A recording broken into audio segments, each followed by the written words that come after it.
Ang mga kamay niya nanginginig ng hanggang taning baso ng alak ang nasa harapan niya at ang lamig ng silid ay parang sariling nilalang.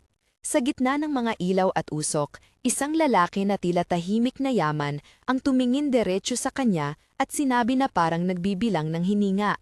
Sagot mo ngayon o wala na? Si Amina huminga ng malalim at ang katahimikan sa paligid ay naging mabigat. Halos nadidilat ang mga tao. Siya ay isang babae mula sa Afrika, nasa harap ng isang tagatagmana ng pamilyang kinatakutan ng maraming tao sa lungsod, at isang tawag ang babaguhin ang lahat. Siya ay si Amina, 28 anyos, mula sa Ghana, dumating sa Korea para magtrabaho at magpadala ng pera sa pamilya. Gabi-gabi siyang naglilinis at nag-aasikaso sa mga pribadong okasyon sa distrito ng Itaewon. Ang kanyang layunin ay simpleng at maliwanag, makatipid para sa kapatid, kumuha ng sertifikado sa Ingles at balang araw makapagtayo ng maliit na tindahan sa Accra. Nagpakatatag siya sa gitna ng lungsod na tila hindi para sa kanya, nagbubuhos ng pawis at ngiti kahit pagod na pagod. Ang lungsod ay sarili ring tauhan sa kwento. Ang ulan sa gabi ay naglilikha ng mga ilaw na kumikislap sa aspalto, amoy ng lutong karne sa kalye, tunog ng mga takong at mga motorsiklo na dumadaan, at malamig na hangin na pumapasok sa bawat pasukan. May aroma ng tsa at sigarilyo sa mga puwest. Ang neon ay mukhang kumakawala suot ng pretense sa mga mayayamang silid, habang sa likod ng mga pintuan ay may mga pag-uusap na hindi sinasabi sa radyo. May mahigpit na hindi laisusulat, patakaran, hindi ka dapat magtanong ng sobra, hindi ka dapat lumabas sa linya. Ang insidente na pumukaw sa sunod-sunod na pangyayari ay simpleng pagkakamali. Isang gabi habang naglilinis sa isang pribadong salon sa distrito ng Yongsan, tumunog ang telepono ni Amina.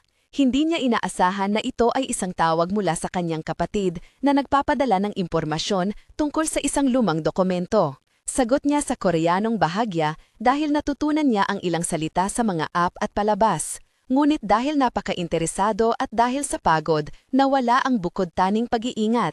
Sumagot siya sa isang malalim na tono ng dialect na naiwan sa bibig ng kanyang ama. Isang lumang anyo ng Koreanong gumagamit ng archaic salita na hindi nakaraniwan. Ang tunog ng kanyang boses, ang maling salita sa maling lugar, nagdulot ng pag-iigting. Ang isang lalaki sa mesa, si Han Sekchin, na anak ng isang kilalang angkan na sumasaklaw sa negosyo at iba pang negosyo na hindi malinis, itiningin siya ng kakaiba. Kung siya ay magsisinungaling, maaaring hindi na niya makikita ang umaga. Kung siya ay magsalita ng higit pa, maaaring lumala at madamay ang mga mahal niya. Walang malinaw na panigi, ang pulis ay tila walang impormasyon, ang mga kaibigan sa trabaho ay gumagawa ng katahimikan, at ang katahimikan sa silid ay mas malakas kaysa sa anumang panunumbat. Ito ang kwento kung paano ang isang simpleng tawag sa wikang Koreano na hindi karaniwan sa telepono ay naging panimulang punto ng isang serye na magpapabago hindi lamang sa buhay ni Amina, kundi sa mga puwersang nagtatago sa likod ng isang pamilyang may imahe ng integridad. Kung gusto mong sundan ang bawat paglingon, pindutin ang like at mag-subscribe. Sabihin din sa amin kung saang lungsod ka nanonood. Ngayon, babalikan natin ang simula. Upang maunawaan ang nangyari, kailangan nating makita sino si Amina bago ang gabi na iyon at ano ang nakabaon sa nakaraan ng pamilyang mayaman na iyon. Lumaki si Amina sa isang maliit na baryo malapit sa Tamale. Ang kanyang ina, si Mariam, ay nagtinda ng gulay sa palengke at ang ama, si Kofi, ay nagtrabaho bilang chopper ng maliit na truck. Bata pa lang siya ay natutunan niyang magbenta, magbilang at mag-ipon. May isang maliit na kahon ng bakal na naglalaman ng perang pinag-ipunan para sa edukasyon ng kanyang kapatid. Nang mamatay ang ama nila dahil sa isang aksidente, napilitan siyang magtrabaho ng maaga para punan ang mga lagas ng pamilya. Nag-aral siya ng basic English at kaunting Korean sa mga libreng klase sa simbahan dahil may misyonaryong gustong tulungan. Nang matapos niyang magpadala ng resume sa isang ahensya, inalok siya ng trabaho bilang cleaner sa Seoul. Nabigla siya sa liwanag ng lungsod, ngunit tinanggap dahil ang pangarap na makatulong sa kapatid ay mas malaki kaysa sa takot.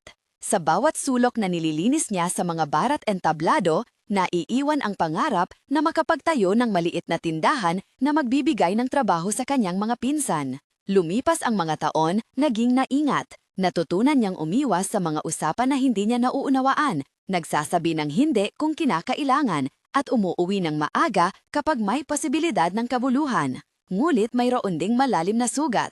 Ang pagkawala ng ama ay isang puwang na hindi mapupunan. Sa kanyang pag-iisip, ang pera ay hindi lamang seguridad, kundi paraan ng pag-alaala sa ama. Ang kanyang backstory ay puno ng simpleng kabayanihan na madalas hindi napapansin.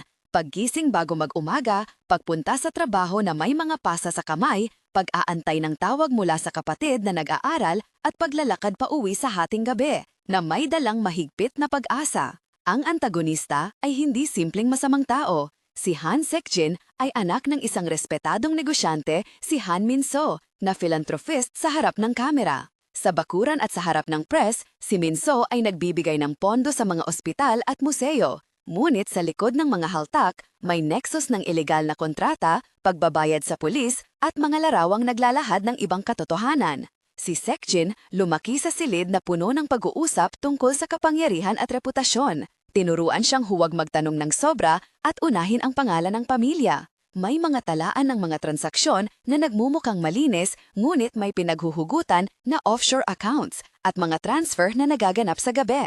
Ang kanyang backstory ay nagpapakita ng dalawang mukha, ang pagtatabi ng pera sa mga art gallery at ang pag-uutos sa mga tauhan sa madilim na kalye.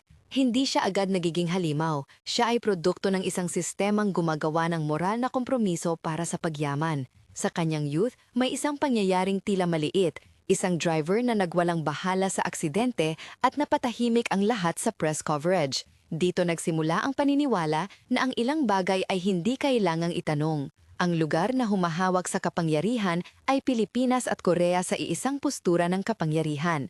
Ang saloon na pinagtatrabahuhan ni Amina ay may leather chairs na may halong amoy ng polish at pawis. Ang mga kortina ay mabigat at may mabagal na ritmo ng jazz sa background. May isang silid sa likod na may mga dokumento at malalaking kahon na may logo ng Han Enterprises. Sa labas, ang gusali ng korporasyon ay may mga marble floor at mga sekretarya na may ngiting profesional. May hindi sinasabi na hierarchy. Ang mga empleyado sa front desk ay lumalakad ng direkta kapag may pumasok na kliyente. Ang ushers ay nagbubulong ng mga pangalan at ang mga security ay may mga CCTV na nakatutok sa bawat sulok. Ang lungsod mismo ay may mga checkpoint ng tingin, mga driver na sumusunod sa rutang hindi mo dapat sundan, mga restauran na may mga pribadong kwarto kung saan ang transaksyon ay mas madaling maganap. Ang kapaligiran ay hindi lamang silid kundi sistema. Mga tunog ng elevator, amoy ng perfume, liwanag na naglalaro sa kristal, lasa ng overpriced cocktail sa dila, at ang magaspang na pagkantot ng mga cellphone sa mesa. Ito ang mga detalye na nagpapaigting ng pakiramdam na ang lugar ay may hawak na mga lihim. Ang tawag na nagpalit ng balanse ay isang maling numero at isang salita mula sa nakaraan. Nagring ang telepono habang naglilinis si Amina sa umbok ng marka ng baso. "Hello?" sagot niya. Mula sa kabilang linya, ang boses ay pamilyar at nag-aalangan. "Nahanap mo na ba ang dokumento?" tanong. Saglit siyang naglakad papalayo mula sa mesa at sumagot sa Koreanong may accent. Ngunit sa pag-aalala, gumamit siya ng isang lumang pariralang natutunan mula sa ama ng kanyang kaibigan, na taga-Korea. Ang salita ay hindi na ginagamit ng karamihan at ito ang nagbigay ng distinktibong tunog na agad na kinilala ni Seok-jin bilang senyales ng isang bagay na matagal nang tinatago. Ang kanyang mukha ay nagbago, may mabilis na palitan ng tingin sa paligid at ang una niyang boses na may bahagyang pag-iyak ay naging tahimik. "Anong sinabi niya?" bulong ng isa sa mga lalaking kasama ni Seok-jin. "Wala," sagot niya, ngunit ang tono ay malamig. Sa loob ng ilang minuto, dalawang lalaki na hindi kilala ang lumapit kay Amina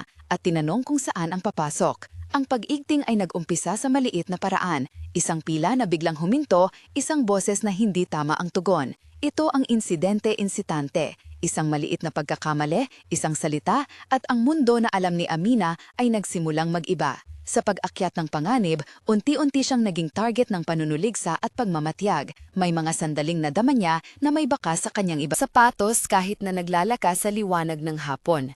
Nagkaroon ng 3 insidente ng pagbabantay, isang labas na matagal sa labas ng gusali, isang lalaki na may sunglasses na nag-follow sa kanya papunta sa subway, at isang sulat na naiwan sa kanyang locker na may maikling paalala, "Alam namin." Siya pumunta sa istasyon ng pulis para mag-hire ng reklamo. Nakipag-usap siya kay Officer Kim na may malambot na tingin ngulit kulang sa laman ang investigasyon. Mag-antay ka lang, sabi ni Officer Kim, wala kaming ebidensya. Sa isang pag-uusap sa telepono, sinabi ni Liza, isang kaibigang nagtatrabaho rin sa saloon, tingnan mo Amina, baka dapat kang lumipat muna.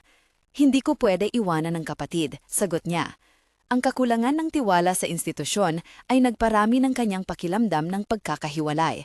Ang mga balita ay hindi pumaparating at ang press ay tila mas interesado sa gala ng Han Enterprises kesa sa isang banyagang empleyada. Ang mga tao sa kanyang paligid, tulad ni Marco ang kasambahay at Hana ang intern sa NGO, ay nagmamadaling tumulong ngunit maraming pinto ang sarado. Sa gitna ng takot, isang bagay ang lumitaw na magpapalit sa laro, isang pendrive na natagpuan sa loob ng lumang coat na iniwan sa isang locker. Hindi niya alam kung ito ay para sa kanya o isang aksidente, ngunit nang ibukas ng isang kaibigan ang file sa bahay ni Liza, nakita nila ang isang serye ng larawan at spreadsheets na may pangalan ng mga bank transfer. May mga snapshot ng pirma ni Han Min-soo at listahan ng mga proyekto na talagang lumilitaw sa rehistro, ngunit may mga halagang hindi tumukma. Nakita rin ang isang maikling video ng isang pulong kung saan may mga pahayag na mukhang nag-uusap ng hindi opisyal na bayad. Sa una, ang puso niya ay tumibok ng mabilis. Ito ba ay totoo? May mga larawan ng mukha ni Seokjin sa mga pribadong pag-uusap sa loob ng opisina. Ang mga emosyon ay naghalo, takot, pag-asa, galit. Kung totoo, ito ay magdudulot ng malalaking problema sa kanilang relasyon ng kumpanya at mga opisyal. Nagkaroon ng unang pagsusuri, kinuha nila ang pendrive at nagpadala sa isang kilalang freelance na direktor ng pelikula na dating nagtrabaho sa dokumentaryo, si Prof. Choi, at sa isang maliit na laboratorio ng digital forensics na inirerekomenda ng isang maliit na journalistang si Je. Ang unang technical na pag-uulat ay nagsabing ang mga files ay may metadata na nagpapatunay ng petsa at oras at may trace ng upline addresses. May mga transfer na tumutugma sa bank statements na nakalog sa gabi. Chain of custody, pendrive na natanggap noong gabi ng ika-12, inilipat sa plastic evidence bag, nakalabel at nakalog sa database ng investigator bilang item 2019 PD12. Ito ang detalyang technical na nagpapalakas sa kredibilidad ng ebidensya. Dito nagsimula ang pagbuo ng alyansa. Si Hana, ang abogado mula sa isang NGO na tumutulong sa mga migrant workers, inalok ng proteksyon kung magpapahayag si Amina. Si Je, ang journalista, nakita ang halaga ng storya at nag-alok ng publikasyon sa isang malakas na platforma. Mayroong pagtitiwala na hindi agad dumating. Kung sasabihin natin ito nang wala kang proteksyon, mawawala ka lang, sabi ni Hana. Hindi mo kailangan mawala, tugon ni Jay. Sa isang mahabang pag-uusap sa bahay ni Marco, lumabas ang mga kondisyong kailangang pag-usapan, seguridad, legal na representation at kung ano ang eksaktong isusumbong. Sa loob ng pag-uusap, nagkaroon ng 8 na magkasunod na palitan ng tanong at sagot sa pagitan ni Amina at ng grupo tungkol sa kung paano haharapin ang press conference. Paano kung masama ang mangyayari? Tanong ni Amina. May risk, sagot ni Hana. Ngulit kung hindi natin ito ilalabas, mawawala ito sa iyo at sa iba. Paano ninyo mapatotoanan na totoo ito? May mga fingerprints sa dokumento, may mga transfer at metadata, at may witnesses na handang magsalita anonymously, paliwanag ni Jay. Kailangan naming siguraduhin ang chain of custody, dagdag ni Prof. Choi. Kung mawawala iyon, mawawala ang kaso. Paano ako maproprotektahan habang ginagawa ito? Witness protection at temporary relocation, sagot ni Hana. Sa mga palitang iyon, nabuo ang isang plano na mabusisi at marubdob. Habang nagpapatuloy ang plano, napuno ang mga ekseno ng pangamba at malinaw na nagdagdagan ang presyon. May 3 partikular na sandali ng matinding tensyon na kailangang ilarawan. Una, ang gabi bago ang press conference nang may 2 hindi kilalang lalaki ang pumasok sa apartment building ni Marco at nag-surveillance sa elevator. Sa loob ng 2 paragraph na detalye, ang tunog ng panel ng elevator, ang ilaw na kumukutok, ang amoy ng kape sa kusina, ang paghimbing ng aso sa apartment sa ibaba na parang tahimik na saksi, at ang pagninginig sa boses ni Amina habang binibilang ang paghinga. Pangalawa, sa mismong araw ng paglulunsad ng dokumento, may isang malfunction sa microsite ng news outlet na tila sabotahe, nagdulot ng pag-aalinlangan at mabilis na diskusyon ng 8 hanggang 10 palitan, deadpan na nagpapakita ng subteksto. Sino ang may access sa server? May mga IP logs na pinagsama. Sino ang nagbabayad sa hosting? May front company na may pangalan ng Han. At ang pangatlo, ang gabi ng pag-aresto ng isang maliit na tauhan ng Han Enterprises kung saan ang pagbukas ng pinto ng kotse, ang pagkulog ng sapatos sa sahig, ang hininga at ang kinatakotang na pag-iyak na hindi itinago ay nagdulot ng pinakamalalim na tensyon.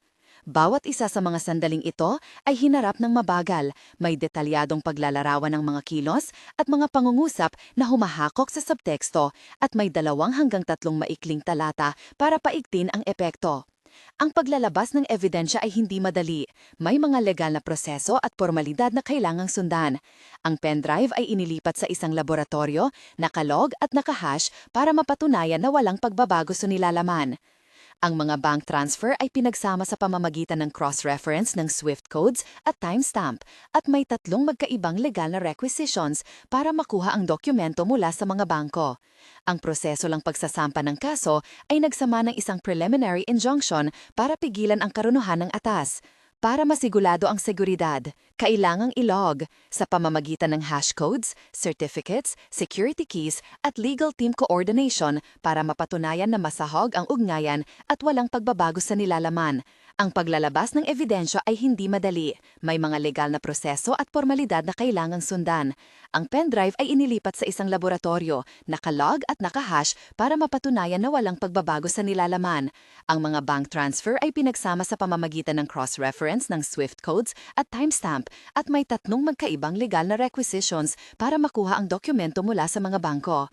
Ang proseso ng pagsasampa ng kaso ay nagsama ng isang preliminary injunction para pigilan ang karunuhan ng atas, pamaritaon, harassment, persecution at litigation kung saan ang sahag ng Han Enterprises ay pinakitang hamog at force. Paglipat ng assets at may pagsusumite ng affidavits mula sa mga witness na nagsabing may modus operanda ng hindi malinis na bayad. Ang mga numero ng transaksyon, ang reference codes at ang pagkakasunod-sunod ng mga bank statements ay may mahahalagang piraso na kailangang pagalawin. Ito ang detalyeng proseso na nagpapakita na hindi lamang opinyon kundi dokumentadong ebidensya ang dala nila.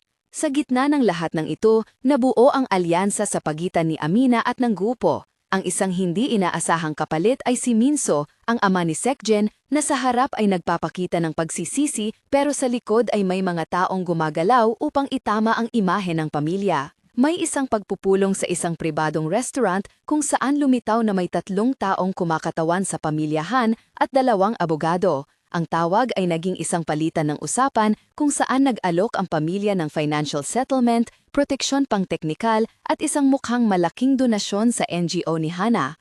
Maaari naming ayusin ito ng tahimik, wika ng isa sa kanila. Hindi ko ito kailangan, sagot ni Amina. Kailangan ko ng katarungan. Katarungan ba ang gusto mo o pera? Tanong ng tagapayo ng Han. Sino ang magsasabi sa aking kapatid na hindi mo itinago ang katotohanan? Sagot ni Amina. Ang tensyon ng moralidad at pananagutan ay naging malinaw sa negosyasyon.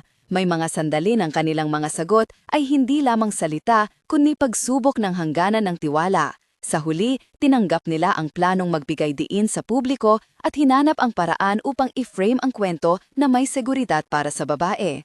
Ang climax ay naganap sa isang pampublikong event, isang gala kung saan ang Han Enterprises ay magpepresenta ng isang bagong foundation. Ito ang lugar kung saan ang liwanag at ang entablado ay naging backdrop para sa paglalantad. Sa gabi ng gala, ang mga ilaw ay kumikislap, ang mga waiter ay nagdadala ng mga tray ng pagkain, ang musika ay mahinahon at ang hangin ay puno ng mahalagang bagong proyekto. May tensyon sa hangin habang dahan-dahang pinapakita ng news outlet ang unang nilang report at sa gitna ng entablado, si Sekjin ay nangangati sa kamera. Sa lapas ng venue, si Amina may nakahood na coat, dinala ni Hana at ni Jay, naghahanda sa press conference. May sunod-sunod na 8 hanggang 9 na palitan ng tanong at sagot sa loob ng entablado sa pagitan ni na Jay at ng representative ng Han.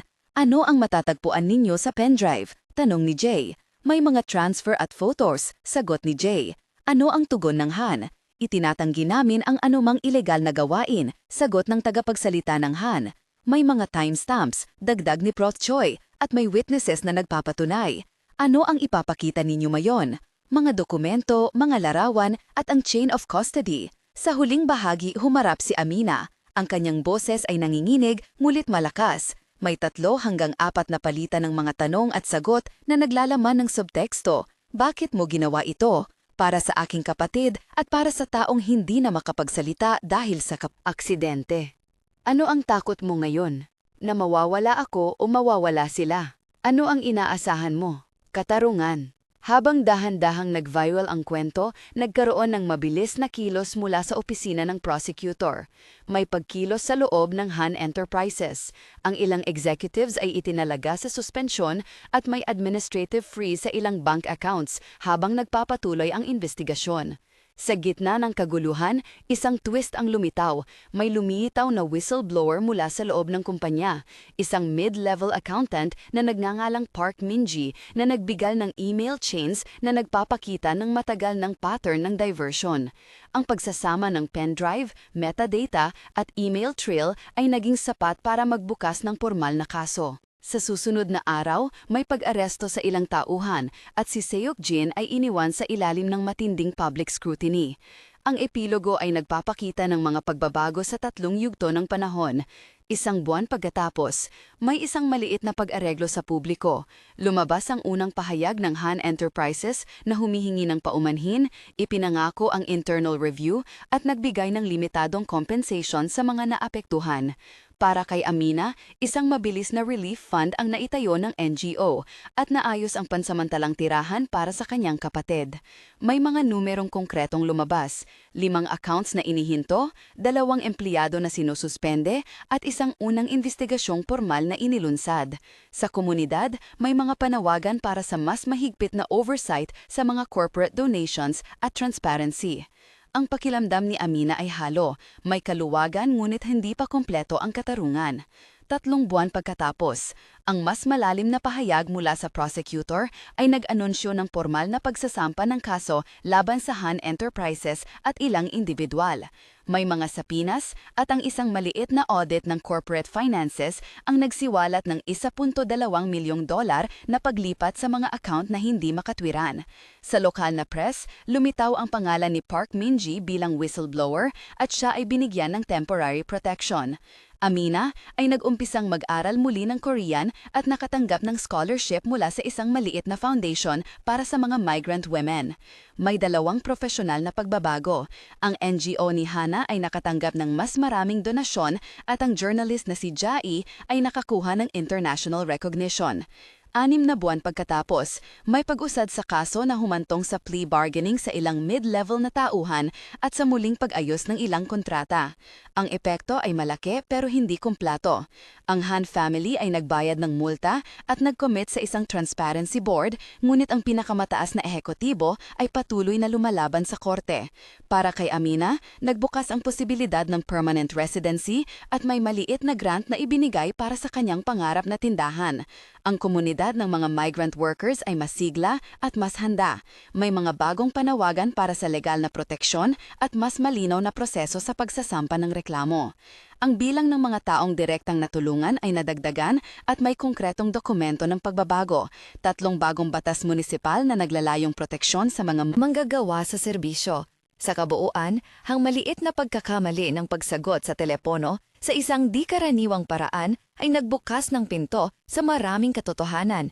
Ang pendrive, ang metadata, ang email trail, ang mga larawan at ang testimonya ni na Park Min-ji, Hana, Marco, Prof. Choi at Jae ay nagtulungan upang ilantad ang hindi pagkakatugma sa loob ng isang malakas na pamilya. May mga prosedurang technical na sinunod, chain of custody na nakalog bilang item 2019 PD12, forensics hash value na naka-archive at cross-referencing ng Swift codes. Ito ang nagsilbing mismong gulugod ng kaso. Kung ang istoryang ito ay tumimo ng damdamin mo, sabihin sa amin sa comments kung nagkaroon ka ng maliit na pangyayaring nagbago ng buhay mo. Isulat SIM sa kunang linya at ilagay ang lungsod kung saan ka nanonood. Ang bawat komento ay nagbibigay ng lakas sa iba at tumutulong sa amin magdala ng higit pang kwento. Kung gusto mong makita ng mga susunod na epilogo at update sa kasong ito, mag-subscribe sa channel. Sa huling pagtingin, si Amina ay hindi na ang babae na tahimik na naglilinis sa sulok. Lumabas siya na may boses, may dokumentong nagpatunay at may maliit na pag-asa na ang kanyang kapatid ay makakatapos ng pag-aaral. Ang sistema ay hindi bumigay ng buo, ngunit may pasimula ng pagbabago. Minsan ang katotohanan ay dumating mula sa isang pendrive na nakalimutang inilagay sa loob ng lumang coat. At minsan, ang maliit na pagkakamali ay nagiging simula ng paglilinis ng isang napapanahong dumi. Kung ang kwentong ito ay nagbigay sa iyo ng pag-asa, o galit o tanong, iwan ang iyong reaksyon at huwag kalimutang mag-subscribe para sa mga susunod na kabanata. Ang mga lihim ay maaaring nakatago sa pinakamaliit na kung saan at ang katotohanan kapag lumabas ay may kapangyarihang baguhin ang mapa ng kapangyarihan.